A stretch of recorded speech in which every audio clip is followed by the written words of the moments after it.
उत्तमा भक्ति के तीन साधन, तीन। पहला है साधन भक्ति, दूसरा है भाव भक्ति, तीसरा है प्रेम भक्ति। इस भेद को समझो। पहले साधन भक्ति अगर पहली सही है तो दूसरी आ जाएगी भाव भक्ति, और भाव भक्ति सही है तो तीसरी प्रेम लक्षणा भक्ति जागृत हो जाएगी। पहली में ही कितना लाभ शुरू हो जाता। साधन भक्ति में क्लेशग्नि, संपूर्ण क्लेशों का नाश हो जाता है। क्लेश किससे होते हैं? तीन से क्लेश होते हैं, पाप से, वासना से, अविद्या अज्ञान से।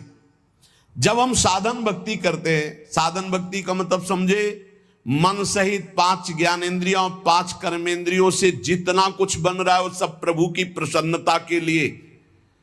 उस साधन भक्ति के 2 प्रभाव प्रकट होंगे। एक संपूर्ण क्लेशों का नाश। क्लेश किससे होता है? 3 बातों से। पाप से क्लेश होता है, वासना से क्लेश होता है, और अज्ञान से क्लेश होता है। ये साधन भक्ति में ज्ञान प्रकाशित हो जाता है, संपूर्ण वासनाएं भस्म हो जाती है और पाप नष्ट हो जाता है। इसलिए क्लेशग्नि, संपूर्ण क्लेश का नाश साधन भक्ति में ही हो जाता है।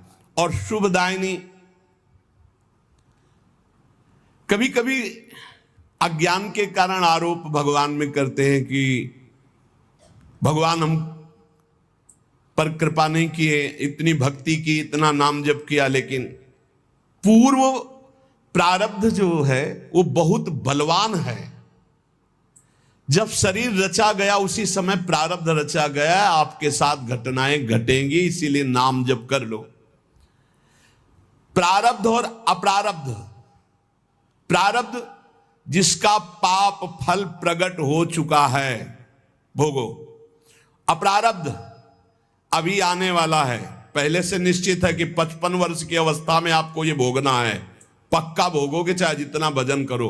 भोगने की सामर्थ्य भजन से मिल जाएगी। प्रारब्ध को मिटाना बहुत कठिन है, और जब मिटाने वाला भजन हो जाता है तो मिटाने की इच्छा नहीं रहती, क्योंकि भगवत प्राप्ति के नजदीक पहुंच चुका है। तो लौट कर कौन, जैसे सांप अपनी केचुल की तरफ नहीं देखता, ऐसे भगवत प्राप्ति के योग्य महात्मा शरीर की तरफ नहीं देखता।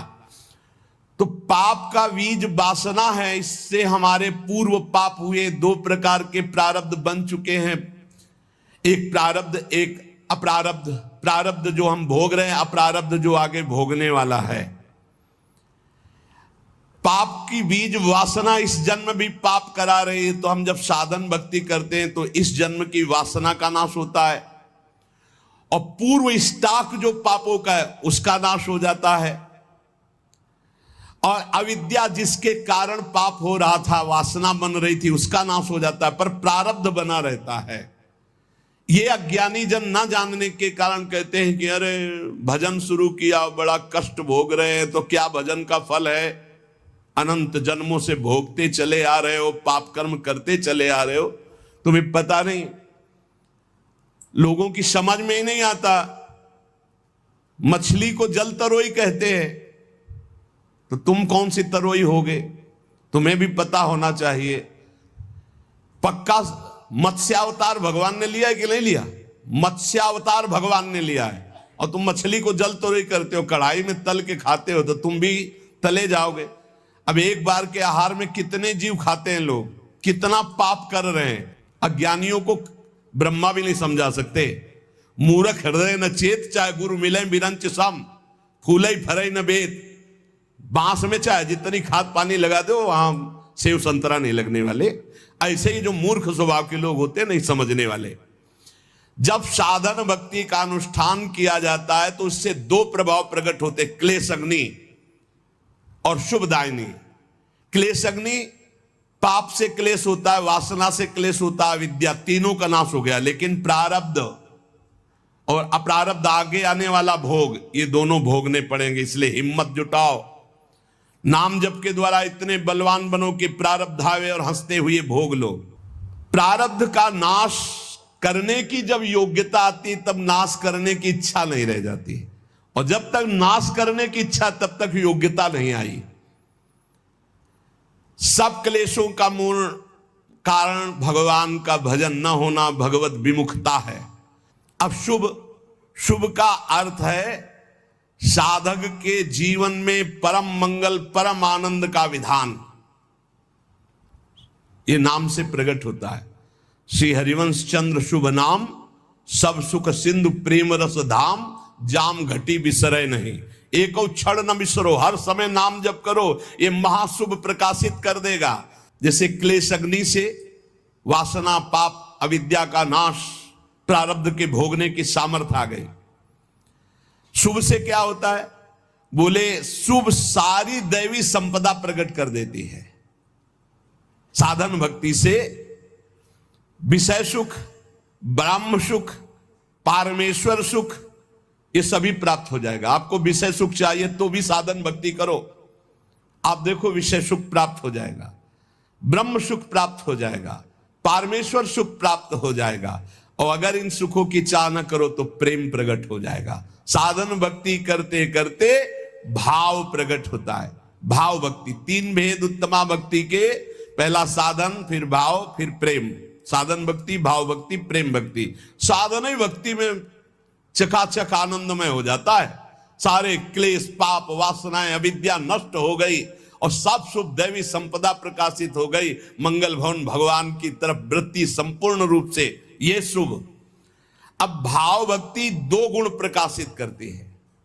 साधन भक्ति दो प्रकाशित किए, क्लेश अग्नि शुभदायिनी, और भाव भक्ति दो गुण प्रकाशित किए, मोक्ष लघुताकृत और सुदुर्लभा। क्लेश अग्नि और शुभदायिनी तो इसमें आ ही गए अपने आप, साधन भक्ति के लक्षण। भाव भक्ति में तो समा ही गए ये क्लेश अग्नि और शुभदायिनी, पर इसमें मोक्ष लघुताकृत और सुदुर्लभा।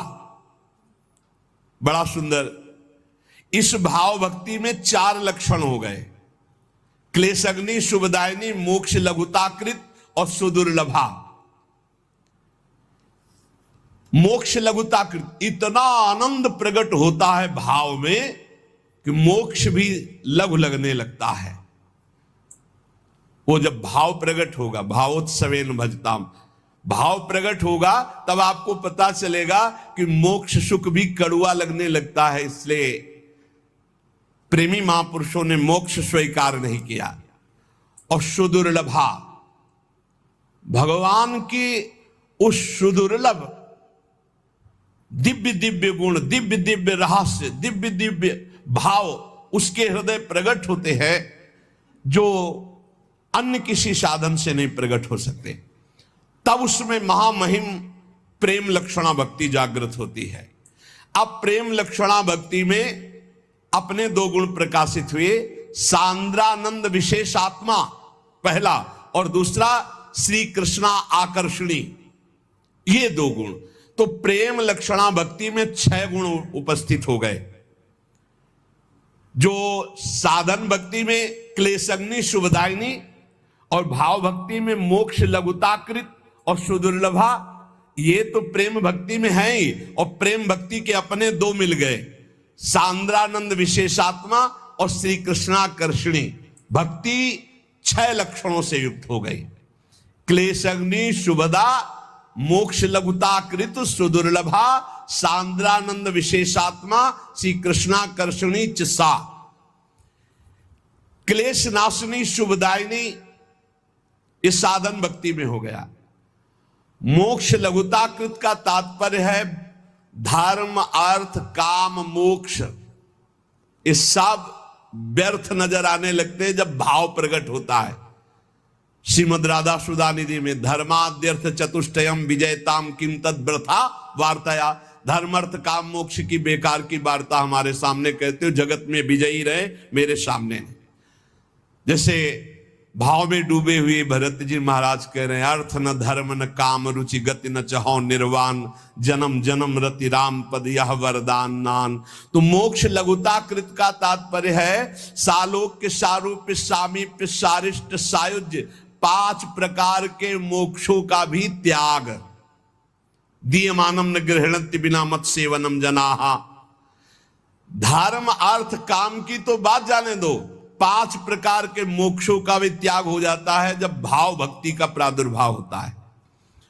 और सुदुर्लभा, सब सिद्धियां, बड़े बड़े सुख, बड़े बड़े लाभ, बड़े बड़े रहस्य, ये सब उसके सामने होते हैं, जो भाव भक्ति में डूबा हुआ महापुरुष है। परंतु वो अपनी भाव भक्ति की प्रधानता से शीघ्र उन सबको क्रॉस करके प्रेम में पहुंचने वाला है, इसलिए किसी को स्वीकार नहीं करता, सब कुछ न्यौछावर कर देता है अपने प्रीतम के लिए और कृपा पर निर्भर हो जाता है। तब उसके अंदर प्रेम लक्षणा भक्ति जागृत होती है और उसका गुण प्रकट होता सांद्रानंद विशेषात्मा। ये सांद्रानंद विशेषात्मा करोड़ों ब्रह्मानंद को भी इस प्रेमामृत के सामने नहीं गिनता।